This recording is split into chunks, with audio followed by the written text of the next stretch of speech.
আল্লাহ রাব্বুল আলামিন পবিত্র কোরআনে সূরা জিনের 25 নম্বর আয়াত 15 নম্বর আয়াত তেলাওয়াত করেছি এবং সূরা আম্বিয়ার 98 এবং 99 নম্বর আয়াত তেলাওয়াত করেছি। এই সংক্ষিপ্ত আয়াতের এই সংক্ষিপ্ত ব্যাখ্যা আপনাদের সামনে তুলে ধরব এবং সর্বশেষ যে আমরা আয়াতের তাফসীরে পেয়েছি যে জান্নাতি ব্যক্তির আমি কিছু বৈশিষ্ট্য তুলে ধরব। সর্বশেষে যদি সময় পাই, আল্লাহ যদি সময় দেয়, ইনশাআল্লাহ তুলে ধরব। আল্লাহ রাব্বুল আলামিন সূরা জিনের 15 নম্বর আয়াতে আল্লাহ তাআলা বলেন, ওয়া আম্মাল কাসিতুনা ফাকানু লিজাহান্নামা হাতাবা। আল্লাহ তাআলা বলেন, সীমা লঙ্ঘনকারী তো জাহান্নামেরই ইন্ধন এবং অন্য স্থানে আসছে। আল্লাহ তাআলা বলেন, যারা সীমা লঙ্ঘনকারী, যারা আল্লাহর আইন বাদ দিয়ে, রাসূলের যত বিধিবিধানগুলো আছে বাদ দিয়ে সীমা লঙ্ঘন করেছে, ইসলামের শত্রুতা করেছে, কোরআনের বিরোধিতা করেছে, আলেমদের ষড়যন্ত্র করেছে। আল্লাহ তাআলা বলেন, ওয়াম্মাল কাসিতুনা ফাকানু লিজাহান্নামা হাতাবা। তারাই হবে জাহান্নামের ইন্ধন, জাহান্নামের আগুন। তাহলে বোঝা গেল এদের দ্বারা যারা আল্লাহকে বাদ দিয়ে আল্লাহকে সীমালঙ্ঘন করেছে, আল্লাহর হুকুম আহকামগুলো পালন করছে না। আল্লাহর হুকুম যেমন নামাজ কায়েম করা, কোরআনের রাজ কায়েম করা, দিন প্রচার করা, যাকাত দেওয়া, হজ করা, আল্লাহ যে কাজগুলো নিষেধ করেছে সেই কাজগুলো করা সীমালঙ্ঘনকারীরা হবে জাহান্নামের ইন্ধন। আমরা আগুনকে ভয় পাই না বলেন? আমরা সকলে আগুনকে ভয় পাই। আর এই আগুনের মধ্যে আমাদেরকে দিয়ে আল্লাহ তাআলা জ্বালাবেন। আল্লাহ তাআলা নাকুদুহান নাস ওয়াল হিজারা, জ্বালানি যা দিয়ে আগুন জ্বালানো হয়, যেমন আল্লাহ তাআলা বলেন গাছের ডাল, কাঠ কুড়ো দিয়ে আমরা যেমন আগুন জ্বালাই পৃথিবীতে, এমন ভাবেও জাহান্নামের মধ্যে আমাদেরকে জ্বালানো হবে। আল্লাহ তাআলা বলেন সূরা আম্বিয়ার 98 নম্বর আয়াতে আল্লাহ তাআলা বলেন, ইন্নাকুম ওয়া মা তা'বুদুনা মিন দুনিল্লাহি হাসাবু জাহান্নাম। আল্লাহ তাআলা বলেন, তোমরা এবং যারা আল্লাহর পরিবর্তে তোমরা যাদের ইবাদত করতে, তোমরা জায়গায় আল্লাহকে ব্যতীত যাদেরকে মেনেছো পৃথিবীতে, দুনিয়া যাদেরকে তুমি রব বলে মেনেছো, নেতা হিসেবে মেনেছো আল্লাহকে বাদ দিয়ে, সেগুলোই জাহান্নামের ইন্ধন হবে। যেমন আমরা আল্লাহ তাআলা বলেন, ইন্নাকুম মা তা'বুদুনা হাসাবু জাহান্নাম। যারা আল্লাহকে ব্যতীত আল্লাহ তাআলা বলছেন, আনতুম লাহা ওয়ারিদুন, তারা হবে জাহান্নামের ইন্ধন, জাহান্নামের আগুন। লাউ কানু হাউলাহি আলিহাতাম মা ওয়ারাদুহা ওয়া কুল্লুম ফিহা খালিদুন। তোমরা সবাই তাতে প্রবেশ করবে। যদি তারা যারা উপাস্য হতে, তাহলে তারা জাহান্নামের পথে প্রবেশ করতো না। যারা আল্লাহকে বাদ দিয়ে উপাস্য যদি ওদেরকে না করতাম হয়নি, পৃথিবীতে যখন আমাদের হায়াত ছিল, আমরা আল্লাহকে ব্যতীত যদি অন্যকে উপাস্য ইবাদত করতাম না, তাহলে আজকে জাহান্নামে প্রবেশ করতাম না। তারা সবাই হবে স্থায়ী হবে, হুম ফিহা খালিদুন, তারা হবে স্থায়ী। কি হবে বলেন তো? স্থায়ী হবে। একদম পিটিয়ে আস্তে আস্তে তুমি কথা আসতে একটা মানুষ এই মানুষগুলো বলতো না, মানুষের বাস হ্যাঁ এই দিন দেখি দিলা মানুষ মনে করো না তোমরা এই মানুষগুলো বাদ দেন এই থাক সাসাকে করো কেটে খেলার যায় বাদ দেন। তো আমরা যদি যায় নামাজ পড়ে এরকম ধরনের প্রক্রিয়া কোনো জায়গায় এই বাবা তোরা বয় আরে দিন যাই যাবো সুকার বাদ দেন। কতদিন ধরে গুরুত্বপূর্ণ করে মানুষ মনে করে না এরা। তাহলে হুম ফিহা খালিদুন, তারা হবে কি চিরস্থায়ী। এই চিরস্থায়ী ভালোভাবে দেবে। এই জন্য এই চিরস্থায়ী যদি জাহান্নামে আমরা চলে যাই, চুপ করে সারা জীবন কি আর বেরোতে পারবো ওখান থেকে? না, চিরস্থায়ী মানে অনন্তকাল না দীর্ঘকালের জন্য? আমরা দুনিয়াতে হয়তো ক্ষণস্থায়ী না স্থায়ী? ক্ষণস্থায়ী না, আমাদের ক্ষণস্থায়ী, আমাদের স্থায়ী ঠিকানা পরকাল। জি, অনন্তকাল সেখানে আমাদেরকে থাকতে হবে। কবর এবং কবর থেকে শুরু করে হাসর, মিজান, ফুলসিরাত যখন ফয়সাল হয়ে যায় জান্নাত জাহান্নাম, সেখান থেকে আর বেরোতে গেও পারবে না। আব্বাস রাদিয়াল্লাহু থেকে বর্ণনা করেন, বিশ্বনবী বলেন ওই শাস্তি নির্দিষ্ট করে রাখা হয়েছে সেই সব শাস্তি অধিবাসীদের জন্য যারা অন্যান্য অধিবাসীদের অনুসরণ করেছে। আল্লাহ তাআলা আব্বাস রাদিয়াল্লাহু বলছেন ওই শাস্তি ওই অধিবাসীদের জন্য বরাদ্দ করে রেখেছে, প্রস্তুত করে রেখেছে যারা আল্লাহকে বাদ দিয়ে অন্যদেরকে অনুসরণ করে। আল্লাহ তাআলা বলেছেন আতিউল্লাহ ওয়া আতিউর রাসূল, তোমরা আমার রাসূলকে অনুসরণ করো। কাকে? আমার রাসূলকে অনুসরণ করো আর আমার আনুগত্য করো। আমরা কার অনুসরণ করি? এদের এখন ব্যাখ্যা দিলে অনেক কিছুই যাবে। আমরা অনুসরণ করি কার? আমার নেতা ফুলের মতন কি চরিত্র কি হয়? পবিত্র বলি না আমরা? আল্লাহ আতিউল্লাহ, আমার রাসূলকে তোমরা অনুসরণ করো, আমার নবীকে তোমার দোস্তকে তোমরা অনুসরণ করো, তাকে আইডল মানো, তাকে নেতা হিসেবে মেনে নাও। আর আমরা সেই তাকে বাদ দিয়ে আমরা দুনিয়ার নেতাদেরকে মেনে নিছি। সেই বিষয়ের সামনে যাবো ইনশাআল্লাহ। আল্লাহ এখানে অর্থ আছে গন্ধকের পাথর, যা অত্যন্ত কালো এবং বড় দুর্গন্ধময় এবং আগুনে অত্যন্ত তেজ থাকবে জাহান্নামীদের মধ্যে। আল্লাহ তাআলা তাদেরকে প্রস্তুত করে রেখেছে তাদের জন্য দুর্গন্ধময়, কি বলে হয়? দুর্গন্ধময় এবং গন্ধক যে পাথর। আমরা আরো একটা জানি না পাথর, যে বলছি পাথরের বিষয় কোরআনে, তাহলে কোরআনের যে পাথর পাওয়া গেল জাহান্নামে, কি পাথরের নাম কি? কথা বলে পাথরের নাম কি? গন্ধকের পাথর। কে পাথর? গন্ধকের পাথর। অত্যন্ত কালো হবে এবং বড় এবং দুর্গন্ধময় সেই পাথরটা হবে। আমরা এখানে সাত সম্প্রদায়ের নাম শুনেছি না? বলেন সাত সম্প্রদায়।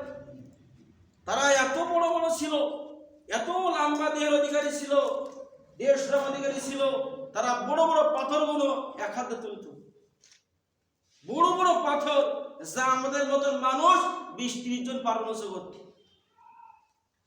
তাদের এত শক্তি আল্লাহ দিয়েছিল, এরা তুলে দেবে। তারা সব পাথর দিয়ে বড় বড় বিল্ডিং করে, তারা হাত দিয়ে উঁচু করে, যা আমরা উঁচু করতে পারবো না, ক্ষমতা নেই আমাদের। আমরা কেরেন দিয়ে সেটা উঁচু করতে পারবে না। কেরেন দিয়ে আমরা যা কেরেন দেশের মালগুলো তুলি, এত বড় বড় পাথরগুলো তাদের এত শক্তি দিয়েছে সামুদ সম্প্রদায়ের আল্লাহ তাআলা। তাহলে সেই গন্ধক পাথর বড় এবং দুর্গন্ধময় সেই পাথর, এর মধ্যে আমাদেরকে আল্লাহ তাআলা ফেলে দেবে। আল্লাহ তাআলা বলেন জাহান্নামীদের জন্য যে আমি পুঁজ রেখেছি, বছর রক্ত রেখেছি, ওই পুঁজ যদি দুনিয়াতে 1 ফোঁটা মারে, ওই পুঁজের দুর্গন্ধে দুনিয়ার সমস্ত মানুষ মারা যাবে। কি বললাম? ওই পুঁজের দুর্গন্ধ, পুঁজ যদি দুনিয়াতে 1 ফোঁটা পড়ে, 1 ফোঁটা বলবো, বেশি বলিনি, 1টা ফোঁটা পুঁজ যদি দুনিয়াতে পড়ে, ওর দুর্গন্ধে সমস্ত দুনিয়ার মানুষ মারা যাবে। সে কি দুর্গন্ধ! সামান্য আমাদের রক্ত যে জবাই করি এই সময় না, কোরবানির সময়, ওই রক্ত কুচিগুলি থাকা যায় লেখাই বলে, থাকা যায়। আর তখন তো ধরি বিনতে আমাদের খাওয়ারই হবে। এবং আল্লাহ তাআলা জাহান্নামে এখন কি বর্তমান আছে? আমরা অনেকে মনে করি জাহান্নাম কি এখন আছে বর্তমান। আব্বাস রাদিয়াল্লাহু বলেন যে ব্যক্তি কুফরির উপর রয়েছে এবং তার জন্য ওই শাস্তি তৈরি আছে, যে আয়াত দ্বারা পরিমাণিত, যারা এখনো কুফরির উপর আছে, যারা কুফরি বলতে যারা আল্লাহকে বাদ দিয়ে, এরা আমরা তো জামাত ত্যাগ করে, কে বলেন তো? এবার একটা প্রশ্ন করি, জামাত ত্যাগ করা কি বলে? ইচ্ছাকৃত ভাবে কুফরি। কি জামাত ত্যাগ করে ইচ্ছাকৃত ভাবে কুফরি? আমি ভালো মানুষ শুয়ে আছি, কোন ইচ্ছা নেই, আমি কুফরি করছি, ইচ্ছাকৃতভাবে জামাত ত্যাগ করা যাবে না। আপনি অসুস্থ হয়েছেন, হয়তো চেতনা পাননি, হয় না মনে হলো, শরীরে অসুস্থ থাকতে পারে, মানে সে চেতনা না হয়, চেতনা হয় না অনেকে, এই যে সেক্ষেত্রে হয়তো আল্লাহ তাআলা ক্ষমা করে দেবে। কিন্তু ইচ্ছাকৃতভাবে আপনি চেতনা আছে, জামাত চলে যাচ্ছে, আপনি আসছেন না, তাহলে আপনি জামাত ত্যাগকৃত একটা অপরাধ করলেন এবং কুফরি করলেন। আল্লাহ তাআলা বলেন ওয়াইদাত লিল মুত্তাকিন ব্যবহার করা হয়েছে। হাদিসে বর্ণিত আছে বিশ্বনবী একদিন বসে আছেন এবং একটা আওয়াজ শুনতে পেলেন এবং আবু বকর ওমর রাদিয়াল্লাহু জিজ্ঞাসা করলেন, আল্লাহর রাসূল সাল্লাল্লাহু আলাইহি ওয়াসাল্লাম বললেন, এ সাহাবীরা তোমরা কি জানো এটা কিসের শব্দ? তখন সাহাবীরা বললেন, আল্লাহর রাসূল আপনি এবং আল্লাহ ভালো জানেন। তখন বিশ্বনবী বলেন, এটা একটা পাথর, যে পাথরটা 70 বছর আগে, কয় বছর? 70 বছর আগে জাহান্নামের মধ্যে ছেড়ে দেওয়া হয়েছে, সেটা পৌঁছাতে 70 বছর সময় লেগেছে। কয় বছর? 70টা বছর। ওই পাথরটা পৌঁছাতে জাহান্নামে সময় লাগছে, সে কত গভীর, সে জাহান্নামটা কত গভীর, পৌঁছাতে যে 70 বছর সময় লাগে। আমরা কি একটু ভাবি বিবেক দিয়ে?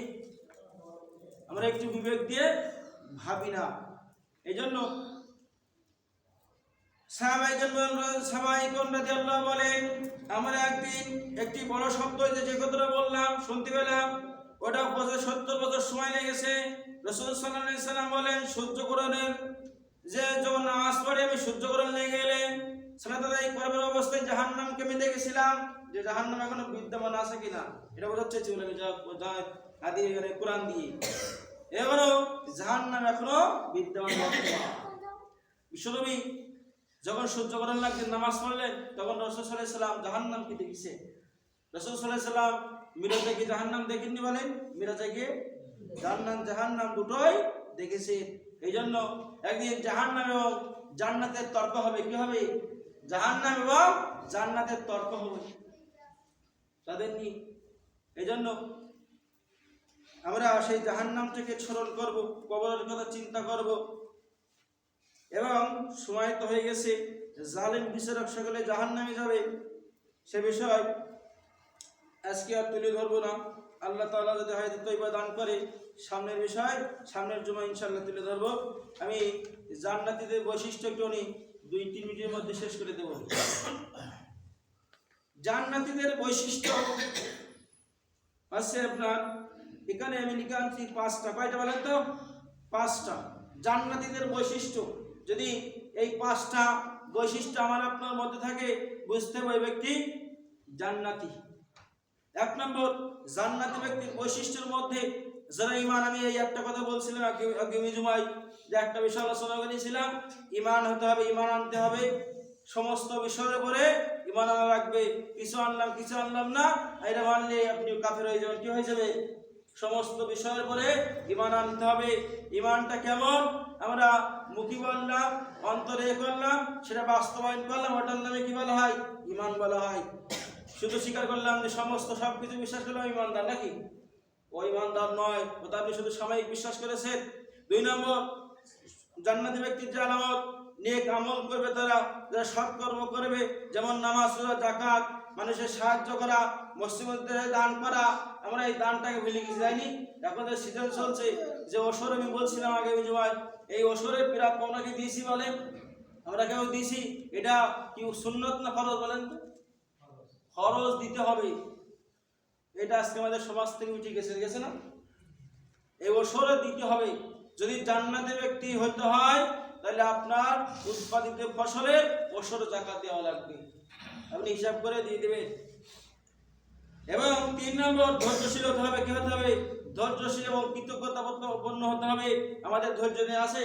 একটা কিছু মানুষ বললো, সঙ্গে সঙ্গে এড়িয়ে যায়। আমাদের ধৈর্য আছে? ধৈর্যশীল হতে হবে। কেউ কিছু বললে হজম করার চেষ্টা করতে হবে। সাহাবীরা রাসূলের এত মেরেছে, রাসূল কি ধৈর্য হারা হয়েছে বলেন? আমি রাসূলের কথা বলছি, সাহাবীদের কথা, তাদের এত নির্যাতন করেছে, তারা কি ধৈর্য হারা হয়েছে কে বলেন? আর আমাদের একটা কিছু যদি বলিছে, ওই ঘুষের দেখিনি ভাই কি বলে না বলেন? আমি কি বানাই বলছি কথা? সমাজের কথা বলছি। অমুকি দেখি নেবো, এই বলিস কেন আমার নামে? ধৈর্য ধারণ করে, এবং যারা বিপদে ধৈর্য ধারণ করে, রোগ হলে ধৈর্য ধারণ করে, কোনো কিছু ক্ষতি হলে ধৈর্য ধারণ করে। যদি মনে করে আপনাকে আল্লাহ রোগ দেশে, ফসলের ক্ষতি হয়েছে, সংসারে অশান্তি ক্ষতি হয়েছে, স্ত্রী অসুস্থ, বুঝতে হবে ওই ব্যক্তির ঈমান আছে, আল্লাহ তাআলা পরীক্ষা করছেন, ব্যাখ্যা দেব না। 4 নম্বর, যার আখলাক, যার চরিত্র সুন্দর। কার? যার আখলাক, তার চরিত্র সুন্দর, কথা সুন্দর, তার আচরণ ভালো, সমস্ত সব দিক থেকে তার ভালো। আখলাক চরিত্র আল্লাহ তাআলা মিজানের পাল্লায় খুলকুন, যার চরিত্র মাপা হবে, তার চরিত্র ওজন দেওয়া হবে। আপনার মুখ দেখানোর কষ্ট দিচ্ছেন কিনা, চরিত্র ভালো আছে কিনা, এই বিষয়ে আল্লাহ তাআলা আপনার মিজানের পাল্লায় আপনার আখলাক চরিত্রটাকে তুলে ধরবেন। এবং 5 মাস হয়েছে আল্লাহর পথে জীবন যাপন করা। আল্লাহর পথে, কার পথে? আল্লাহর পথে জীবন যাপন করা, আল্লাহর দ্বীনের পথে চলা, আল্লাহর দ্বীনটা কায়েম করা। আল্লাহর পথ ব্যতীত অন্য পথে জীবন যাপন করলে ওই ব্যক্তি জাহান্নামে চলে যাবে। এই হচ্ছে জান্নাতি ব্যক্তির 5টা বৈশিষ্ট্য বললাম। আল্লাহ রাব্বুল আলামিন আমাদের আমল করার তৌফিক দান